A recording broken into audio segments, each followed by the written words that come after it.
Jesus was going through the cornfields, and as they made their way, his disciples began to pluck ears of corn. And the Pharisees were saying to him, "Look, why are they doing what is not lawful on the Sabbath?" And he said to them, "Have you never heard what David did when he was in need and was hungry? He and those who were with him, how he entered the house of God in the time of Abiathar the high priest, and ate the bread of the presence, which it was not lawful for any but the priests to eat, and also gave it to those who were with him. And he said to them, The Sabbath was made for man, not man for the Sabbath. So the Son of Man is Lord even of the Sabbath." The Gospel of the Lord. My dear brothers and sisters in Jesus Christ, today's readings are filled with powerful messages for us, for our spiritual life. In the first reading, we heard about how God asked Samuel to appoint a successor for Saul, the king, when he had lost favor with God. And Samuel, although being a religious man, a man who was close to God, cannot but fall into the human tendency to judge by appearances. But we hear God saying to Samuel, "Do not look on his appearance or the height of his stature, because I have rejected him. For the Lord sees not as man sees, but man looks on the outward appearance, but the Lord looks at the heart." In our social media age, there is this question about why it is so popular. The reason it is so popular is because it plays upon a lie that our image is our identity. I watched this beautiful video where it kind of tries to tell us how to have a healthy relationship with the social media. And what are the 5 lies of identity that we buy into, and it draws us into that whirlpool of social media frenzy where we begin to look for the likes. What are these 5 lies of identity which come from the spiritual author Henry J.M. Nouwen? The first lie is that I am what I have.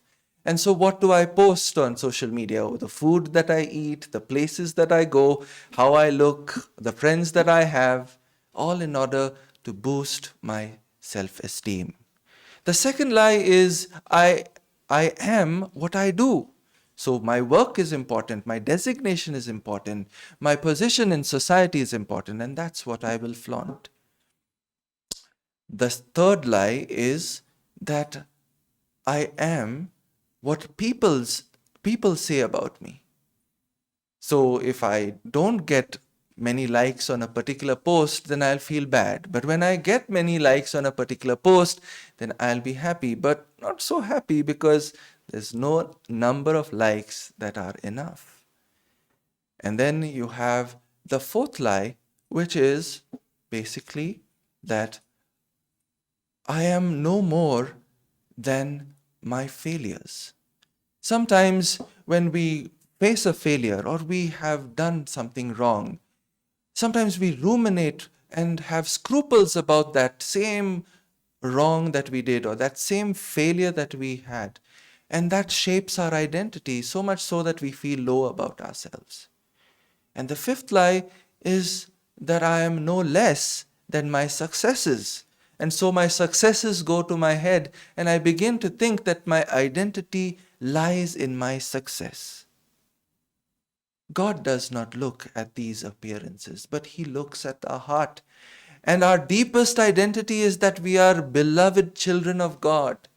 And this cannot be taken away from us. And as His children, we are called to be identified not so much by what we have, what we do, what people say about us, our successes or our failures, but we are identified by the mission that Christ has given to us, to love God and love our neighbor. And so we are identified not so much by all these things, but we are identified by the love that we can show to others. The religious people of Jesus' time, the Pharisees, also were caught in this trap of assessing people by whether they follow the Sabbath or not. God had given this law in order to help man to experience rest, with an intention to help human beings to flourish. But by Jesus' times, the Pharisees had begun to interpret the Sabbath law in very legalistic terms, so that even if they had to pluck grains from the field to feed their hunger, they considered it as work. And so Jesus steps in and weighs in on this tendency when he says, the Sabbath was made for man and not man for the Sabbath. Jesus came to set you and me free from these false securities, false senses of identity that we fall into a trap.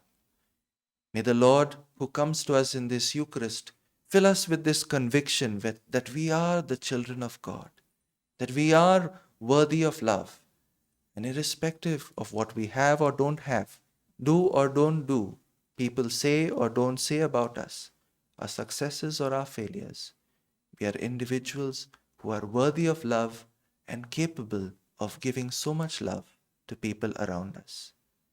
Amen.